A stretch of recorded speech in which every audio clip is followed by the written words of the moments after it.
Ano nga ba malaman na online sa Messenger kahit naka-offline ito? So, ituturo po natin yan, kaibigan. Talagang magugulat siya. Malalaman niya na alam mo pala na online siya. So, kaibigan, interesado ka, i-click at i-follow mo na ako para updated ka sa sunod nating video. At mag-comment ka, kaibigan, sa nais mong tutorial. Subukan natin gawa ng video. So, tara. Alamin na natin. Let's go. At pinuntahan natin ang kanyang Messenger, kaibigan. So talagang naka-offline siya kasi nga hindi naka-green yung status ng kanyang profile. Ibig sabihin offline status siya. Ngayon, kaibigan, paano nga ba malaman kung online siya sa Messenger? Kasi nga sinisit niya ito sa offline. So ganito ang gawin, kaibigan.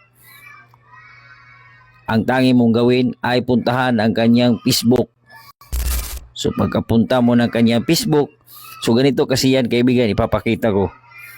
To, pakikita ko sa iyo kung bakit malaman nating online siya. So i-view ko lang ang aking Facebook.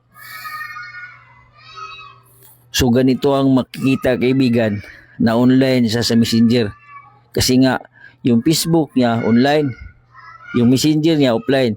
So ibig sabihin, sinisit up niya ang kanyang Messenger sa offline.